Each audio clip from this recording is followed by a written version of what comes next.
hari ini aku lagi mau bikin kue. Ada nih asisten, dia mah bukan asisten, dia adalah pengerecok sebenarnya. Dia ngerecokin aku mulu, jadi yuk kita bikin kue. Hai Permesa, Karel kayaknya udah mau sibuk nih. Nah lihat, aku lagi bantuin Mbak Pate ya. Aduh berat banget. Mungkin carrot cake.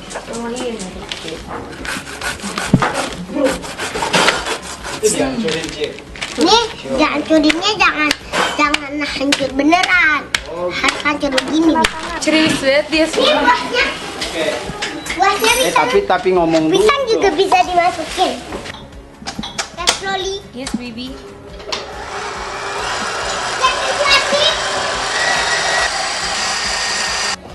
Nah dia kue asli kue telur. Kali kue wortel. My favorite cake. Aku juga favorite. Your favorite cake, Arshi? Yes. Really? Yes.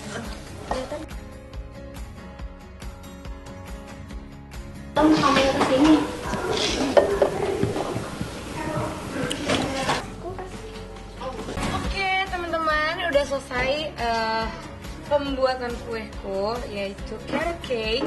Aku yang Terima macokin. kasih udah ngikutin hari ini bersama dua kuruci. Dulu SMP cuma bikin nasi goreng yang gitu-gitu doang, tapi SMA tuh udah berkembang ke kue, terus bikin daging. Nggak pernah belajar, aku cuma ngeliat dari YouTube doang. Kayak nonton-nonton aja gitu, nonton terus baca-baca resep. Terus ada coba-coba aja di rumah, coba-coba. Kalau enak berarti berhasil. Cuma ada satu yang aku nggak pernah berhasil, itu bikin cupcakes. Selalu gagal. Nggak tahu, ada aja gagal deh. Entah tiba-tiba nggak ngembang, nanti gosong tiba-tiba. Padahal udah sesuai dengan, maksudnya kan kalau misalnya kue kan harus di bake-nya, kita harus tahu. Terus kalau misalnya kebanyakan ini nanti kuenya jadi bantet, ini jadi ini. Mungkin kayak ada yang kurang.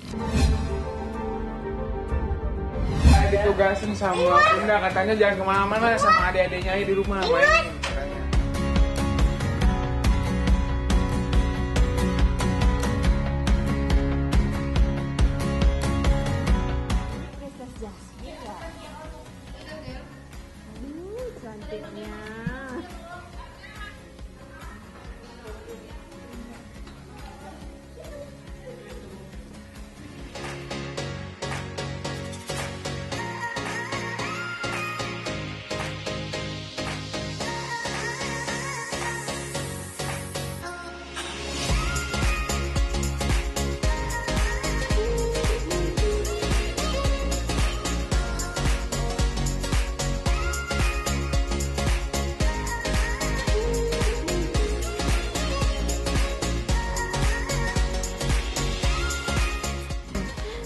sama Arsy, aduh udah kayak anak sendiri aku sampai.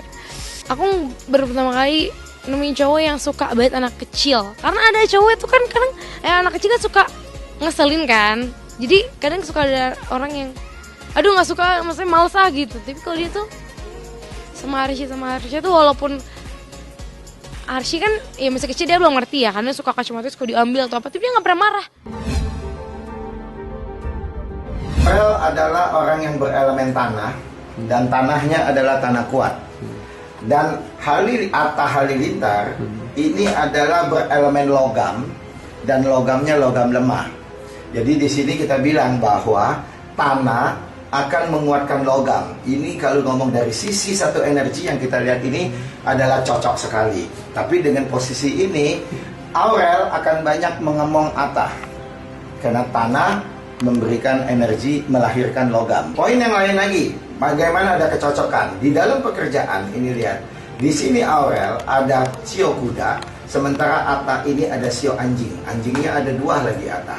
Ini juga terjadi kecocokan, dan efek daripada dua sio ini membuat elemen api, dan elemen api ini adalah bantuan buat Atta, akan tetapi tidak terlalu bagus buat Aurel.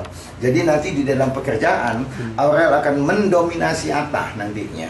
Nah sehingga bisa aja kalau tidak hati-hati si Aurelnya mau begini, si Atta mau begini.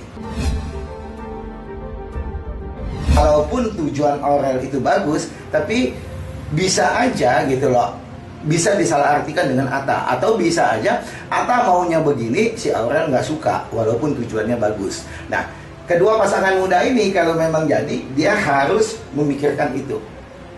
Ego ya berarti. Egonya yang mesti dipikirkan. Di atas 50% saya bisa bilang cocok. Nah, tinggal nanti kita ngelihat pertimbangan-pertimbangannya. Nah, kebetulan banget 10 tahunan ini. Nah, energi Aurel pun juga keluar. Jadi ada dua nih energinya yang keluar. Energi jodohnya Aurel ini muncul. Ya kan? Yang untuk dilihat si Atta. Jadi di sini adalah energi jodohnya Aurel. Yang ini periode 10 tahun, ini juga energi jodohnya Aurel. Nah, ini yang periode ini nih, periode yang ini terhadap ini gitu loh ya. Ini jodohnya. Nah, di sini juga terjadi lagi bintang jodoh. Jadi saya bisa bilang Aurel dengan Atta ini 60% saya bilang ada hubungan yang cukup baik. Nah, nanti kita baru ngelihat per 10 tahunan per tahunannya apa yang terjadi dan bagaimana untuk menyesuaikan diri, mengatur planningnya mereka. Dari dulu emang pengen nikah muda gitu, karena nggak malas pacaran lama-lama juga, ngapain atau deket lama-lama. Pasti orang yang deket aku seharusnya sudah tahu ya, memang aku maunya nikah muda dan nggak mau terlalu lama pacaran atau terlalu lama deket. Jadi seharusnya ya udah tahu aja gitu. Di vlog sama yang di asli emang kayak gitu, sama aja. Gitu. Jadi kalau orang yang bilang settingan, kadang aku suka aduh, terserah lah, udah capek kan orang mau bilang apa, terserah deh, yang penting aku yang menjalani, aku yang merasakan. Kalau memang dilihatnya seperti itu ya biarin aja gitu. Sering ketemu memang gak di videoin juga gitu, bukan, malah kadang banyak banget orang yang komen minta, Kak Aurel kalau misalnya ketemu banget tuh bikin vlog doang gitu, karena saking kita kalau ketemu ya nggak mau pakai kamera gitu. Bule sama pipi sih dukung aja ya, cuman apa yang penting kata Bule sama pipi memang kamunya yang mau, jangan karena orang gitu. Aku bilang iyalah, nggak karena orang, kalau karena orang karena takutnya nanti lepas lagi gitu. Sekarang aku masih belajar aja, yang penting memperbaiki diri dulu. Teman-teman aku ada yang kaget, ada yang oh iya, ada yang bilang ih Rel bagus pakai hijab gitu. Iya, pangling sih, banyak banget orang yang pangling semenjak aku pakai hijab, apalagi kayak ibu-ibu, ya Allah Aurel beda banget, bagus banget lah segala macam kayak gitu. Alhamdulillah sih positif semua komennya. Kalau baju-baju ya sih sekarang aku lebih tertutup, karena nggak tahu sih, aku ngerasa kayak udah malu aja kali, makin gede kayak kadang kalau baju aku buka kayak risih, karena kan diliatin kan, kayak jadinya kan ribet sendiri kan, risih nggak enak gitu. Jadi aku sendiri ya udah pakai bajunya yang tertutup aja, jadi enak, aku bisa bebas mau duduk di mana aja terserah, karena kan ketutup gitu. Dia paling seneng ngeliat aku pakai hijab, dia langsung, Kali cantik banget pakai hijab, kalau Kali pakai hijab lebih cantik lagi, dia bilangnya begitu.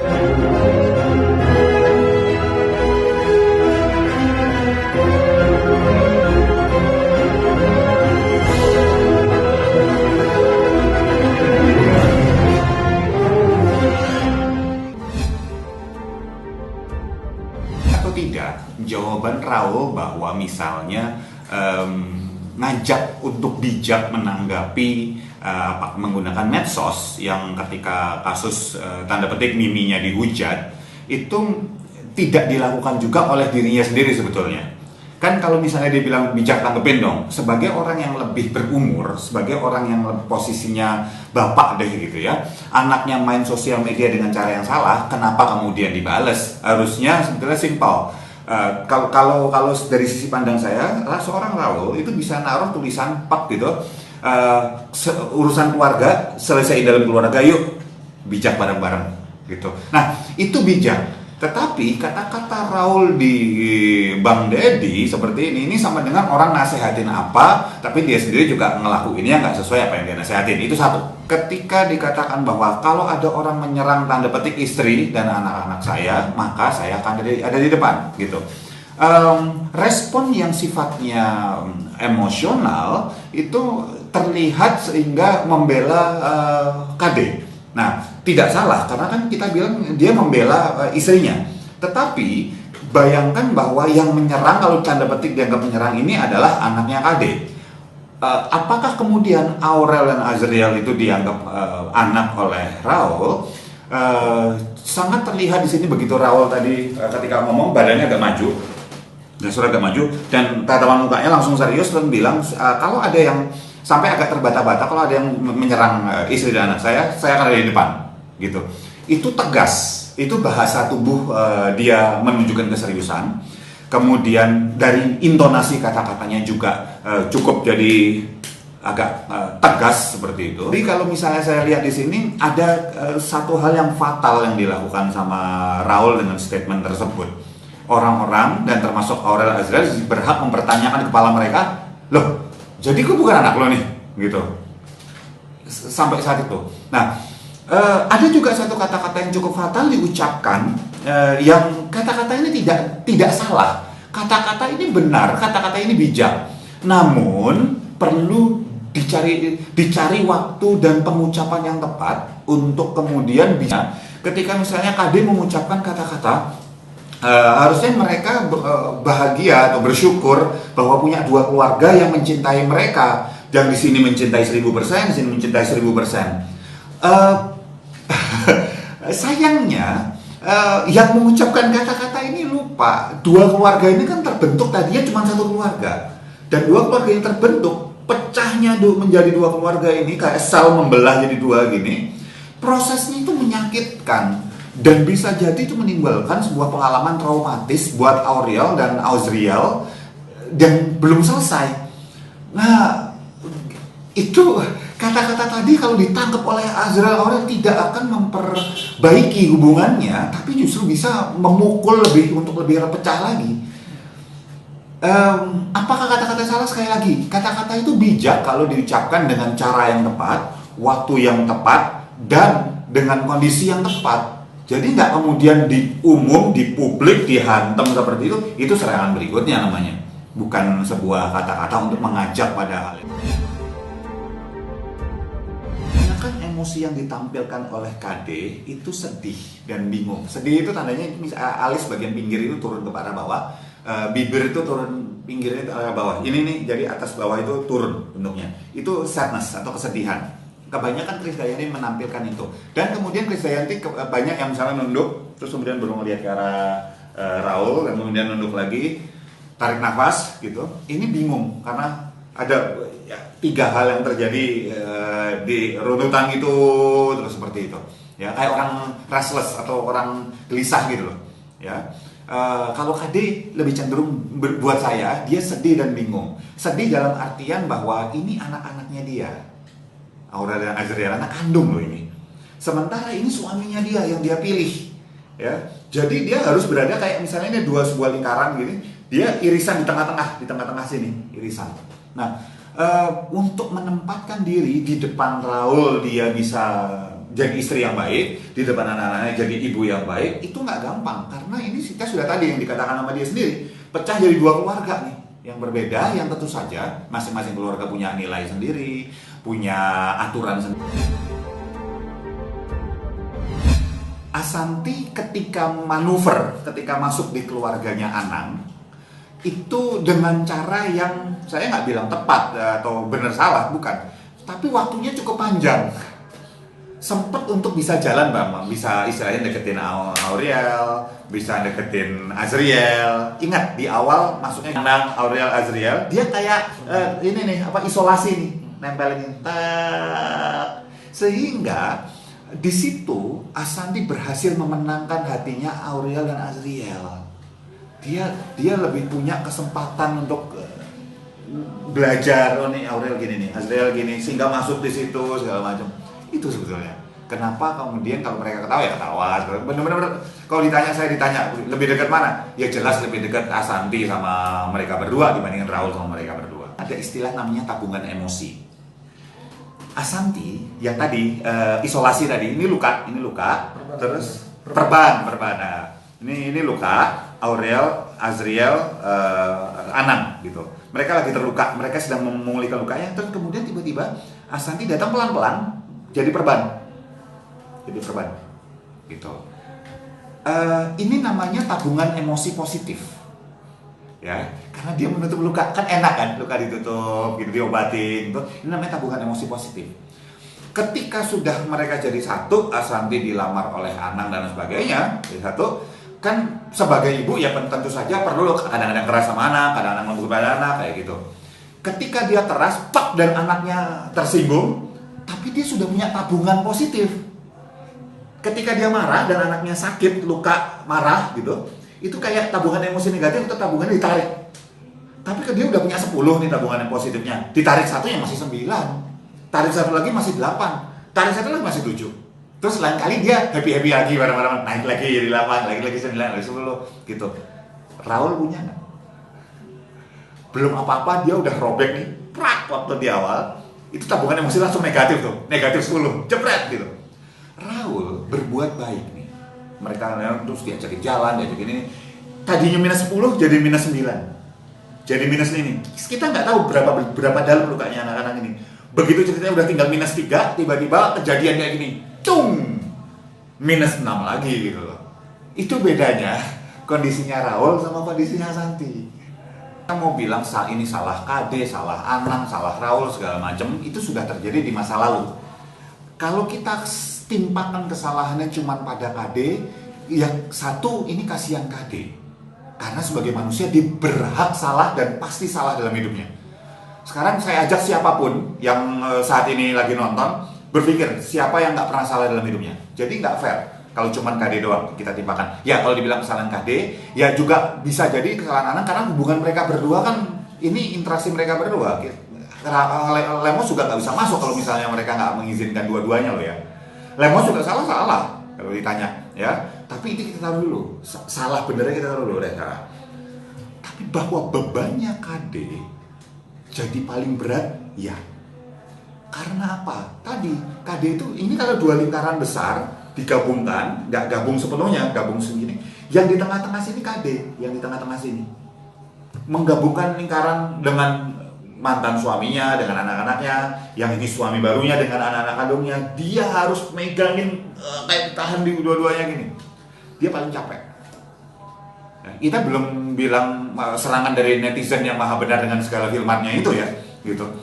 Tapi itu aja udah capek gitu. Begitu dapat serangan ya, well, dia public figure. Ya, serangan adalah bagian dari popularitas dan publisitasnya dia. Tapi kan manusia bisa kerek, bisa patah juga pada satu titik. Keluarga ini bersatu, itu niatnya bagus loh. Niatnya bagus. Sekali lagi saya garis bawahi, niatnya bagus. Tapi pelaksanaannya seru. Kenapa saya katakan seru? Dari sebelum masuk lift ketika pulang, di lift, di bawah, di lobi ketika mereka pulang, Krisdayanti asik mainin motret-motret pakai handphonenya dia. Azriel asik telepon. Yang lainnya asik dengan sendiri-sendiri.